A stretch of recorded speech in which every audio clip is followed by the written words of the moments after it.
2026 और बीसीसी 2026 के सभी बच्चों का स्वागत है मेरे इस वीडियो पे। ठीक है, आज के इस वीडियो में हम कुछ ऐसे टॉपिक्स के बारे में बात करने वाले हैं जो कि कल आपको एडमिशन के वक्त आपको काफ़ी उससे मदद मिलने वाली। अगर जैसे कि आप सभी को पता है कि कल 7 जुलाई है, कल सभी यूजीए के फर्स्ट राउंड के जितने भी बच्चे वो सभी कल जाने वाले हैं एडमिशन करवाने।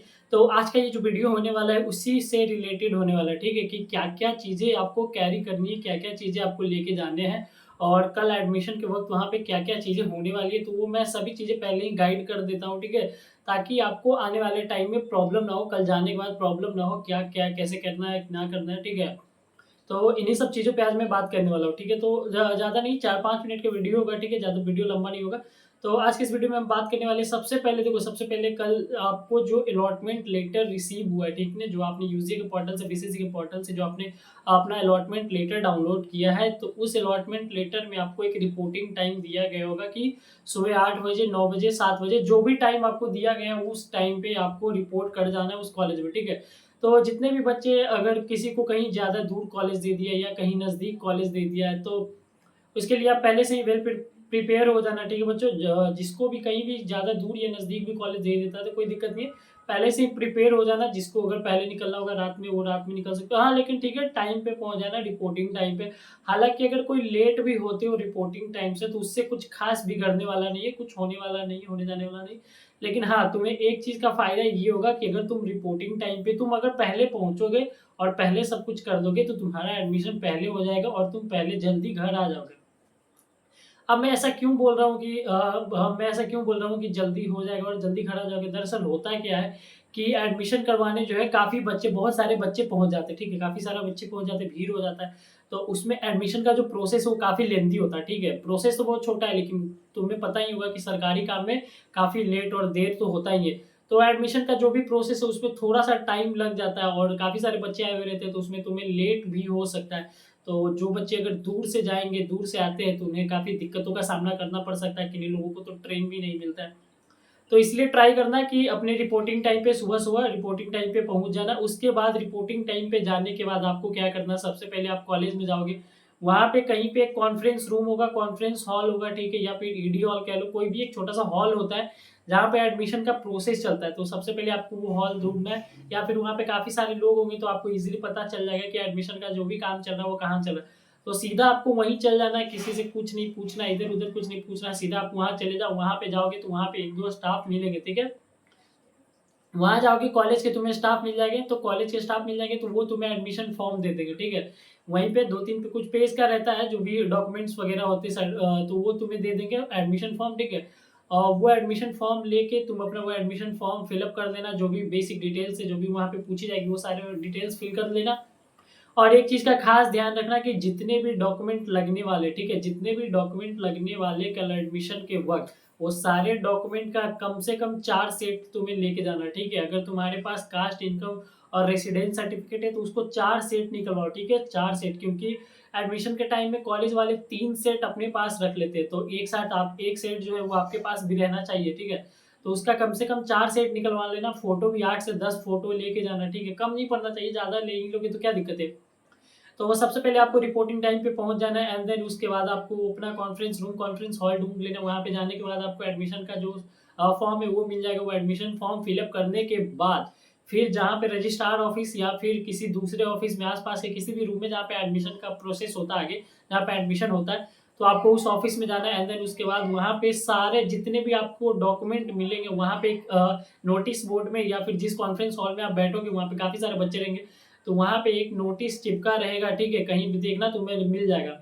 नोटिस चिपका रहेगा कि आपको जो डॉक्यूमेंट है प्रोसेस बाय प्रोसेस ऐसे-ऐसे इस वे में आपको कॉन्फ़िगर नहीं अरेंज करके आपको जाने हैं, ठीक है?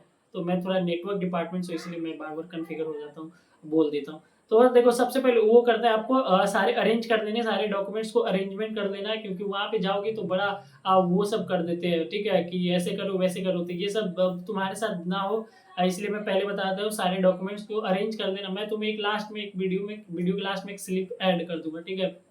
उसमें जैसे-जैसे अरेंजमेंट होगा अपना डॉक्यूमेंट जो वैसे ही अरेंज कर लेना, ठीक है? और करने के बाद फिर अपना एडमिशन करवाने चले जाना। एडमिशन करवाने टाइम आपसे 3310 या ₹3330 लिया जाएगा, मुझे अच्छे से ध्यान में याद नहीं है। तो तुम लोग देख लेना, वो बस 3300 के आसपास में ही लगता है, शायद एससी एसटी बीसी जनरल सभी बच्चों के लिए सेम ही अमाउंट है। तो इतना एडमिशन के वक्त आपसे इतना पैसे लिए जाएंगे, एंड देन वहाँ पे जो भी एडमिशन का प्रोसेस है, वो एडमिशन का प्रोसेस कंप्लीट होने के बाद आपका जो एडमिशन है वो कंफर्म कर दिया जाता है। फिर ठीक है, कंफर्म कर दिया जाता है। अब जिन भी बच्चों को फ्यूचर में, जैसे कि आने अभी आपका एडमिशन हो जाएगा, कल एडमिशन हो जाएगा, कुछ बच्चों का परसों एडमिशन होगा, मतलब जो भी 2-3 दिन एडमिशन का टाइम है। एडमिशन होने के बाद देखो, दरअसल होता क्या है कि वहाँ पे हॉस्टल्स की कमी होती है, खासकर लड़कियों के लिए ये बात है, ठीक है। बहुत सारे कॉलेजेस में हॉस्टल जो है लड़कियों के लिए सीट खाली नहीं बचता है, बहुत सारे हॉस्टल में सीट फुल हो जाता है। तो आप एडमिशन करवाने के बाद उसी टाइम आप अपना जो हॉस्टल है अलॉट करवा लेना, ठीक है। हॉस्टल अलॉटमेंट का भी प्रोसेस उसी टाइम हो जाता है। एक सिंपल सा हॉस्टल अलॉटमेंट का फॉर्म मिलेगा, एंड देन वो उसको फॉर्म फिलअप करके पैसे पेमेंट करके सारे जितने भी सरकारी इंजीनियरिंग कॉलेज सब जगह का हॉस्टल अमाउंट जो है डिफरेंट डिफरेंट वेरी करता है। कहीं पे 30,000 लिए जाते हैं, कहीं पे 27,000, कहीं 28,000, कहीं 25,000। ये 6 मंथ का, ठीक है, एक सेमेस्टर का, ये मैं बता रहा हूँ। कहीं-कहीं कॉलेजेस में आपको देखने को मिलेंगे कि पर मंथ पैसा लिया जाता है हॉस्टल का, ठीक है, पर मंथ पैसा हॉस्टल का लिया जाता और खाने का अलग।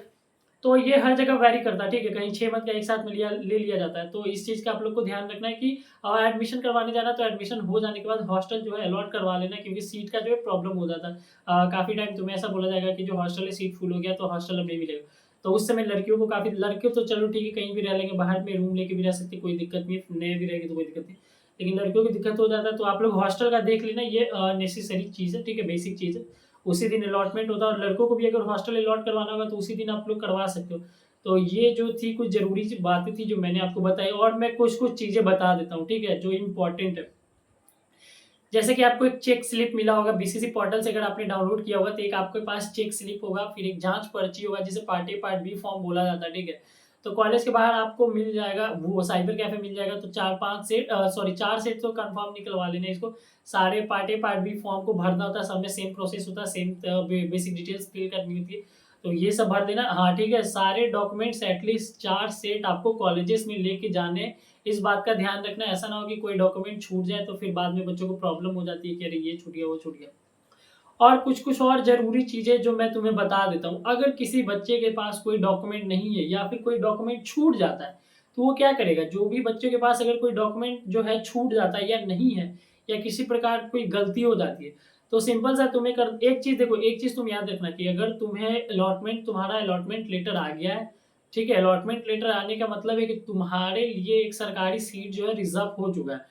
अब कोई भी तुम्हारा एडमिशन कैंसल नहीं कर सकता है, किसी भी हालत में कोई भी तुम्हारा एडमिशन जो है कैंसल नहीं कर सकता है। तो इस बात का ध्यान रखना। और कोई भी डिटेल हो, कोई भी बेसिक डॉक्यूमेंट्स हो, अगर तुमसे छूट जाता है या तुम्हारे पास नहीं रहता है, तो उस समय तुम्हें कंसेंट पेपर, ठीक है? कंसेंट पेपर साइन करके देने होते हैं, कंसेंट लिख के देने होते हैं कॉलेज वाले को कि हाँ, मैं आने वाले टाइम में 10 दिन, 15 दिन या जब कॉलेजेस स्टार्ट होगी तो मैं एकेडमिक में सबमिट कर दूँगा। तो वो ईज़िली कॉलेज वाले एक्सेप्ट कर लेते हैं, तो इसमें कोई बड़ी बात नहीं है, वो ठीक है, वो नॉर्मल सा चीज़ है। कोई भी डॉक्यूमेंट आपके पास अगर नहीं है, जैसे 10th-12th का हो गया, माइग्रेशन हो गया, एसएलसी हो गया, कास्ट हो गया, या कुछ भी हो गया, ठीक है? अगर आपके पास नहीं है, कंसेंट पेपर लिखना, कंसेंट पेपर लिख के कंसेंट साइन कर देना, खुद का साइन कर देना, कॉलेज वाले को दे देना कि हाँ, मैं इतने दिनों के बाद जो है मैं वो दे दूँगा, कॉलेज को सबमिट कर दूँगा। तो वो फिर हो जाता है, उससे कोई ज़्यादा बड़ा सवाल नहीं या कोई बड़ा मैटर नहीं हो जाता कि हाँ, आपका एडमिशन वगैरह में कोई प्रॉब्लम नहीं होगी। और देखो एक और बात, अगर जिन भी बच्चों को कोई भी जो भी बच्चों को, जितने भी बच्चे वीडियो मेरे देख रहे हैं, ठीक है? जितने भी बच्चों को जो भी कॉलेजेस से अलॉट हुआ है, तो एक बार कमेंट में मैसेज कर देना कि भैया मेरा ये कॉलेज अलॉट हुआ है सर, मुझे ये कॉलेजेस से अलॉट हुआ है। अगर उस कॉलेज में मेरा अगर कोई जूनियर रहा, ठीक है? तो मैं आपकी कॉन्टैक्ट करवा दूँगा उससे, ताकि एडमिशन के टाइम में वो तुम्हारी मदद कर देगा, ठीक है? एडमिशन के वक़्त कोई भी प्रॉब्लम नहीं होगा। ऐसे भी तुम देखो किसी भी कॉलेजेस में एडमिशन करवाने जाओगे, तो वहाँ पे जस्ट जो तुम्हारे सीनियर है वहाँ पे अवेलेबल मिलेंगे, ठीक है? वहाँ पे मिलेंगे, तो बेसिक जो भी हेल्प होती है थोड़ी बहुत, जो चीज़ें अगर नहीं भी पता हो तो वो तुम्हें गाइड कर देंगे, वो तुम्हें बता देंगे, तो उतना टेंशन लेने वाली कोई बात नहीं है। और जिन भी बच्चों को जो भी कॉलेजेस अलॉट हो गया, तो एक बार मुझे मैसेज कर सकते हैं, नीचे कमेंट कर देना कि हाँ भैया मुझे ये कॉलेज अलॉट हो गया। अगर मेरा जूनियर उस कॉलेज में रहा तो मैं ज़रूर तुम्हारी कॉन्टैक्ट करवा दूँगा, ताकि एडमिशन के वक़्त जो किसी भी प्रकार की समस्या ना हो तुम्हें, ठीक है? तो वीडियो को लाइक और चैनल को सब्सक्राइब कर देना, वीडियो को शेयर कर देना अपने दोस्तों के साथ, जितने भी लोगों को यूजीए फर्स्ट राउंड का एडमिशन करवाना है, ठीक है? धन्यवाद।